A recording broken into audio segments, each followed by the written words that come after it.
हम बहुत ज़्यादा ही अपनी लाइफ को लेकर सीरियस हो जाते हैं कि जैसे ही कुछ बुरा हुआ तो हम उदास हो जाते हैं और पल भर में जब कुछ अच्छा घटित होता है तो हम खुश हो जाते हैं। हमारे विचार बहुत जल्दी ही बदल जाते हैं। हम यह नहीं सोचते कि जो कुछ घटित हुआ है वह हमारे लिए अच्छा है या बुरा। हमारे साथ घटी घटना का भविष्य में क्या प्रभाव पड़ेगा ये हमें खुद पता नहीं होता है। आज ये कहानी आपको कठिन परिस्थितियों में धैर्य का महत्व सिखाएगी। किसान का धैर्य, शॉर्ट स्टोरी ऑन पेशेंस इन हिंदी। एक समय की बात है। एक किसान था जिसके पास एक घोड़ा था। वह अपने इस घोड़े से बहुत प्यार करता था। उसे अपने घोड़े पर बहुत गर्व था जो किसान की कमाई का जरिया भी था। अपनी इस कमाई से किसान अपने परिवार का पेट भरता था। लेकिन एक दिन वह घोड़ा भाग गया। उसके भागने के बाद समाज के लोग और उस किसान के पड़ोसी उसके पास आकर उससे कहने लगे, हे भगवान, तुम्हारा घोड़ा, जिस पर तुम्हें बहुत घमंड था, वह तो भाग गया। उसको सांत्वना देने लगे कि उसके साथ बहुत बुरा हुआ। लेकिन किसान ने उसका जवाब बहुत ही सहजता से देते हुए कहा, हाँ, बहुत बुरा हुआ। फिर अगले दिन घोड़ा वापस आ गया। लेकिन सिर्फ घोड़ा वापस नहीं आया बल्कि वह अपने साथ 3 जंगली घोड़े भी लाया। फिर उसके पड़ोसी उसके पास दौड़ते हुए आए और उस किसान से कहने लगे, आपका घोड़ा आ गया और अपने साथ 3 और घोड़े भी लाया है। ये तो बहुत अच्छी बात है, आपकी किस्मत तो बहुत अच्छी है। किसान बहुत खुश हुआ, उनकी तरफ देखा, फिर उसका जवाब बहुत ही साधारण रूप से दिया और कहा, हाँ, शायद। कुछ दिनों बाद किसान का बेटा उसी जंगली घोड़े में से किसी एक को काम के लिए उपयोगी बनाने की कोशिश कर रहा था। लेकिन इसी कोशिश के दौरान घोड़े ने उसे जमीन पर पटक दिया और उसका पैर बुरी तरह से टूट गया।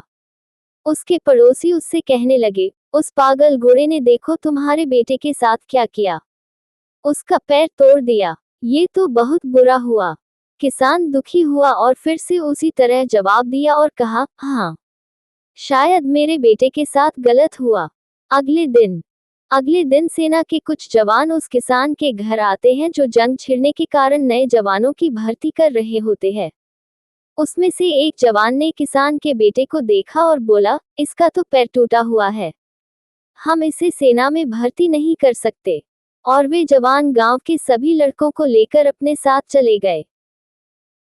ये जानकर उसके पड़ोसी और बाकी गांव वाले उसके पास आए और बोलने लगे, तुम्हारे बेटे को तो जवान जंग के लिए नहीं ले गए, तुम्हारी किस्मत तो बहुत ही अच्छी है। इस आखिरी बार भी किसान ने फिर से बड़ी सहजता से कहा, हाँ, शायद। कहानी की प्रेरक बातें। इस कहानी से हमें ये प्रेरणा मिलती है कि हमारे लिए चीजों को नकारात्मक ढंग से सोचने में जरा भी समय नहीं लगता है। जब भी कुछ हमारे अनुकूल नहीं होता तो हम उसे बुरा ही समझते। लेकिन सच बात तो यह है कि कोई नहीं जानता कि जो साथ घटा है वह बुरा है या अच्छा। इस कहानी में भी किसान के भावों में परिवर्तन परिस्थितियों के कारण होता है। बुरी परिस्थितियों में वह नकारात्मक हो जाता है और अच्छी परिस्थितियों में वह सकारात्मक। इन नकारात्मक और सकारात्मक परिस्थितियों के बीच के समय में धैर्य रखना बहुत जरूरी होता है। क्या आप वाकई में ये बता सकते हैं कि हमारे साथ जो घट रहा है वो गलत है या सही, बिना ये जाने कि भविष्य में उसका क्या प्रभाव पड़ेगा हम पर या हमारे जीवन पर? मुझे लगता है आपका जवाब होगा, नहीं। हमारे समाज में, हमारे देश में ऐसे बहुत से महान लोग हैं जो अपने जीवन में असफल हुए, हारे, अनेक बड़ी बड़ी बीमारियों से लड़े, किंतु उन्होंने कभी भी अपना धैर्य नहीं खोया और ना ही हार माने। यही आगे चलकर बड़े प्रसिद्ध हुए, सफलता के मुकाम पर पहुंचे और महान बने। हमारे बड़े बुजुर्ग सही ही कह गए हैं कि जो होता है अच्छे के लिए ही होता है। ये छोटी सी लाइन हमें बहुत कुछ सिखा जाती है और ये बात हमें कभी नहीं भूलनी चाहिए। हमेशा कोशिश करते हो, जीवन के पथ पर निरंतर आगे बढ़ते चलो।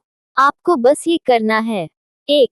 किसी बात को लेकर ज्यादा परेशान नहीं होना है। 2. अपने आप को शांत रखना है। 3. अपने काम से काम रखना है। 4. अपने सुझाव और सवाल मुझे प्ले स्टोर पर कमेंट करके बताएं जिससे कि मैं इस ऐप को आपके लिए और बेहतर कर सकूं। नई नई प्रेरक बातें आपसे साझा करने की प्रेरणा मुझे आपसे ही मिलती है। बस आपके एक शेयर ऑन व्हाट्सएप करने से। कोष्टक